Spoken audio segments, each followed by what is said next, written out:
Look at this scene from Aladdin. All this for a loaf of bread? Whoa!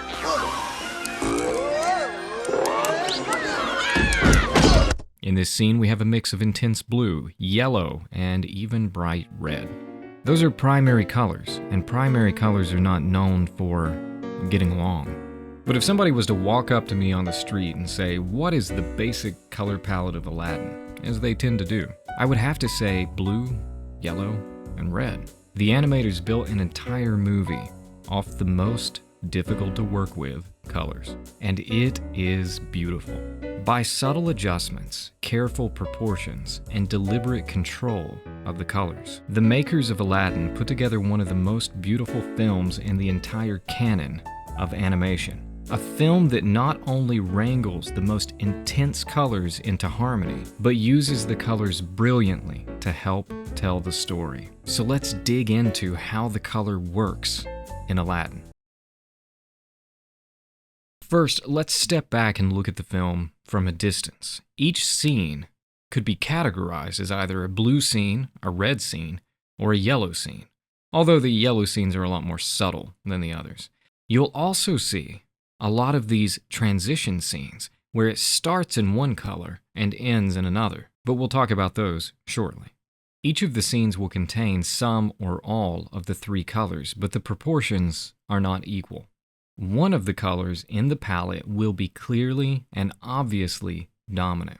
This is the first step in controlling competing colors. Make one of them a lot bigger than the others to discourage conflict. I mean, if I have a cage of 3 gorillas and all 3 of them are the same size, they will probably fight with each other for dominance. But if one of those gorillas is the size of an SUV, you're probably going to have an enduring peace. This is a basic hierarchy of color as it manifests in nature. Because light itself is not neutral, it carries a color too. Some colors within a natural scene will be amplified because they agree with the light color, while others that disagree with the light color will be suppressed or neutralized. But in addition to the harmony that comes from having one color be dominant over the others, there's also a narrative benefit here to what happens when most of the scene is one color. It makes it very easy to guide the viewer's eye. Look at this frame from one of our yellow scenes. Aladdin is walking through piles of golden treasure, and the presence of the blue carpet beneath our feet creates an immediate emphasis, telling you, watch this, this is important. Now watch the very next scene. Aladdin and Abu walk into this cold blue cavern where the lamp is that they're looking for. Everything in here is blue. It's so blue that the animators inject a little bit of warmth into Aladdin's pants in the wide shots just to tug on your eye enough to help you find the figure. Even though that warmth isn't there before or after that shot, because the motion is enough to do the job. But then Abu's eye is captured, just like ours is, by the only red thing in the room, which both draws us in and gives us a tangible sense of threat. This is one of the narrative benefits of using a hierarchy of color. By having one color be dominant, it increases the contrast of using one of the other ones. Much easier to create contrast than if all the colors were represented equally within the frame. Through this, the animators can guide the eye throughout the scene and help you to focus on things that move the story along. Famously, the 2015 film Mad Max: Fury Road placed the action in the crosshairs of the camera. The key points of movement and story took place dead center of the frame, and this meant that you never had to search the frame during a series of fast cuts to find out what was going on. It helped the film keep an action pace and scalding post-apocalyptic color, all in tune with its themes, without leaving the audience confused with visual chaos. Each of these films are using the tools that are allowed by their genre, by their pace, by their tone, to deliver the same outcome. Aladdin has much slower cuts. It has a high contrast color palette. It provides the opportunity to let the viewer search the frame to find what's most important. And we're guided primarily by motion and color. Now, what about those instances where the dominant color changes halfway through a scene? Let's take an example and go back to the blue cavern. Watch as Aladdin picks up the lamp as Abu picks up the red gem. The tension rises rapidly, and then the cold, forbearing room erupts into heat and danger. Never again see the light of day! In their escape, the trio of Aladdin, Abu, and the flying carpet fly just ahead of the color shift, with those brilliant shots of flight over the characters' shoulders.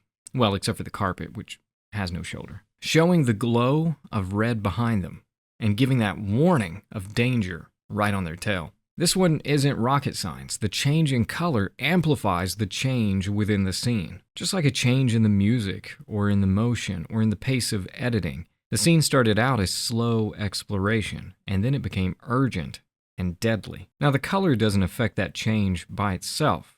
It's not even close. Let's not fall into the trap that people so often do when they analyze art, trying to pin down the one thing that either makes something work or makes something fail. A piece of artwork is a massive, swarming pile of variables. Creating art is organizing all of those variables towards a collective goal, orienting them to agree with one another towards that goal, rather than contradicting that desired outcome. The color here has joined the choir. It's offering its own unique level of support and harmony to the scene, and helping to tell the story better. This is why you can't really look at each color and assign it an emotional value for the film. The blue scenes in Aladdin are not all cold and lonely and sad. Look at the magic carpet ride, one of the most romantic moments you can find in all of animated films, featuring one of the most bright and uplifting and beautiful songs Disney ever recorded, which I cannot give you much to listen to because I am afraid of copyright strikes. But this scene is as blue can be. It's essentially the exact same palette as much more quiet and somber moments of the film, or when Aladdin is tossed into the sea with weights on his legs to drown him.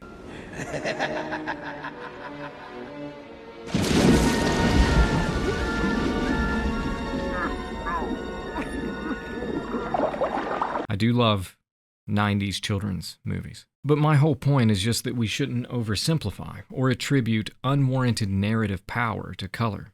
It is a contributor, an enhancer, an intensifier, but it is not the final judge on how the viewer will feel. Color is very flexible in that way. We do have psychology associated with color based upon common human experience, but it's very rare to encounter a color in a vacuum with no other context or no other variables around it.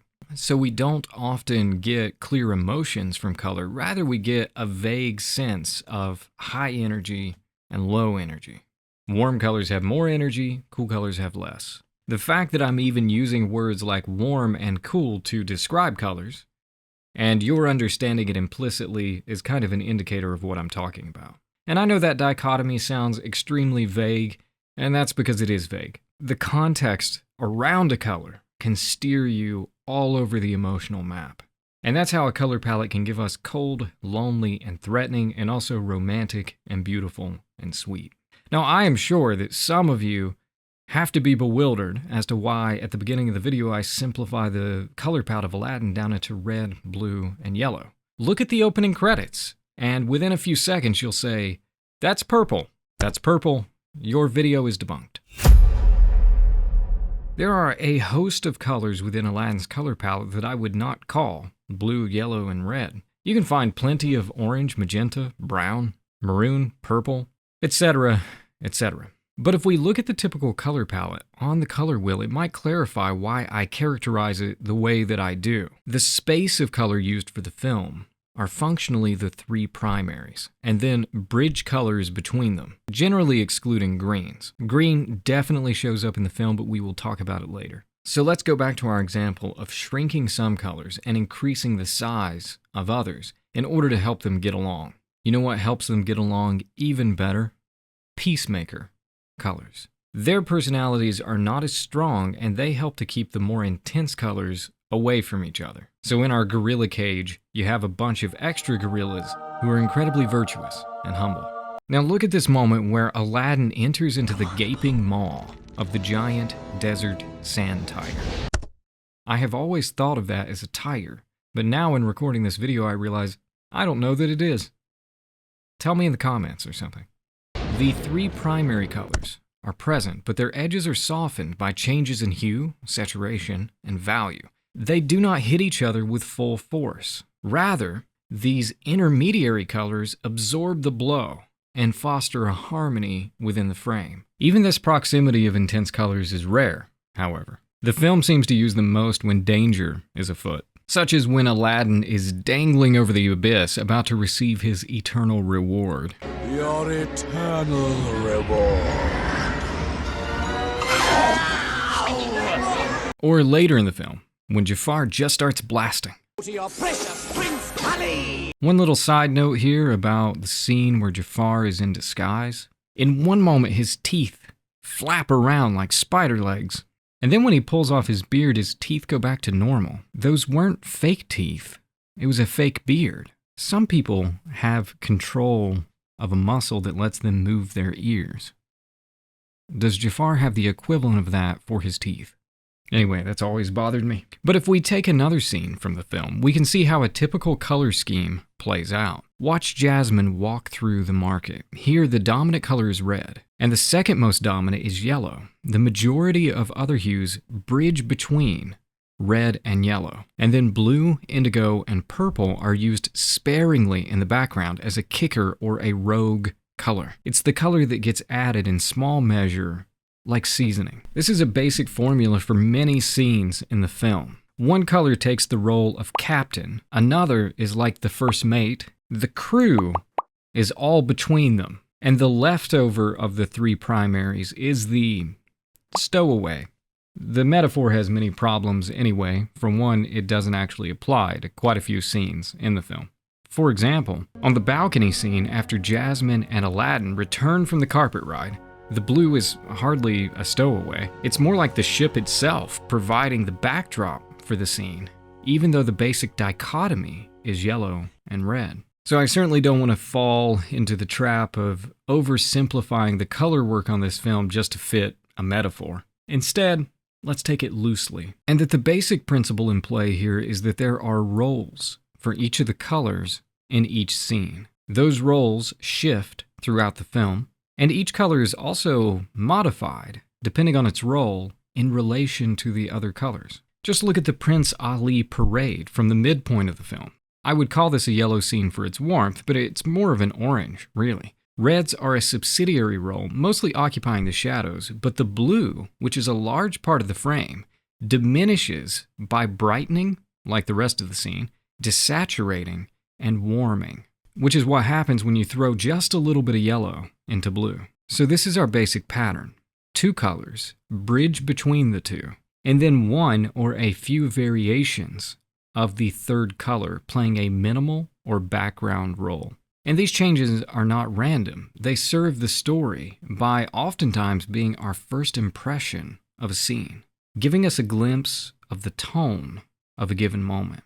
So we watch as Aladdin escapes the guards, cracks jokes, sings songs, and moves us through the city at a breakneck pace. But then he slows down, and the color palette slows down. He sits down with his bread. He sees hungry children. Our heartstrings are pulled. He gives them his share of the bread. He acts quietly and virtuously. Likewise, we see him save a child from the whip of one of Jasmine's snobby suitors, and the color palette has returned to electric. But then the scene ends as he's hit with these dismissive insults. You are a worthless street rat. And the color slows down again, bringing forward soft magenta and blue, and allowing the yellow to evaporate into non-existence, dropping the energy by its absence. So we've seen how the Aladdin color palettes are built, and we've seen how the color contributes to the story. But there is one part of the film's color that I have not addressed. There are 3 scenes that simply do not follow the color pattern of the rest of the film, and they are scenes that use green. For clarity's sake here, I'm not counting the scene just prior to the magic carpet ride where we see trees in the background because they're so heavily influenced by the blue that they basically have no influence on the color palette. I'm also not counting the brief glimpses of trees that we get in the scene later in the film where Aladdin is grieving over his dishonesty. He's feeling guilt over his lies to Jasmine. Here, the green is so influenced by yellow that it's not really having an effect on the color palette. Instead, I'm looking at 3 different scenes throughout the film, spread equally throughout, one at the beginning, one at the middle, and one close to the end, where the Sultan chastises Jasmine for chasing off a suitor, where the genie prepares Aladdin for his role as Prince Ali, and where Jafar escapes the guards, and Aladdin begins to feel guilt for his lies. Let's look at the first one on that list. The color is very warm, so I was initially tempted to just lump it into the broad category of yellow scenes just to keep things simple. But that doesn't really address this palette properly. There's plenty of warmth, but this is much more the local color of objects. Blue, orange, green, yellow, red. This is a little bit of everything. It's just knitted together by warmth. The second scene with Genie is the same palette. The more I thought about it, the more I began to think about those 2 scenes as grounding scenes. In general, they handle quite a bit of exposition, and they are very important for setting the trajectory of the narrative. They're also not urgent or romantic or sad or action-packed musical numbers. They are characters and light jokes and expository dialogue. There's no menace here. All of the characters are loyal to each other, and nothing really feels like it's at risk. I think these 2 scenes ground the narrative and also ground the color palette. It gives us some relief from the dramatic light and color from the rest of the film. It gives us a kind of normal by which to reference everything else, which arguably makes it all the more potent when that intense dramatic color reemerges. On that note, the spacing, with one of these being at the beginning and one at the middle of the film, is perfect for this. Now look at the last of those 3 scenes. This one is not like the others narratively or in terms of color. There is real conflict here and action, and the color is incredibly soft and manages the particular parts of the palette, even on costumes and skin that we've seen before, in a different way. This turquoise color appears. The Sultan's trimmings are tilted towards green, and a red underlying tone gives us the one and only example of a green-red color complement in the film. It's one of my favorite palettes of the entire movie, and it really only shows up here. We get maybe a tiny glimpse at something you could argue is like that on the balcony scene where we see Jasmine's bedroom, but this scene is really unique, and it makes no sense to me. It breaks the pattern that I've seen throughout the entire film, but I wanted to end on it for this reason. It confuses me. Critique, like I'm doing in this video, is an exploration. It is criticism, meaning the close analysis of a work to judge its many qualities, as a way to get to know a work better, to learn from it for my own work, and also to appreciate it more. But that means that my analysis can give me many answers, but it can also leave me with questions that I've never thought to ask before. Why is the color in this scene so different? I wonder if there's a story behind it, if it's random, or if there's some purpose to it that I just haven't noticed. If you have theories, put them in the comments. And then, if I've earned it, like and subscribe. And if you want to see more videos like this, delving into beautiful things, giving them the art historical treatment, in an attempt to learn something from it, and to appreciate them more. See you in the next one.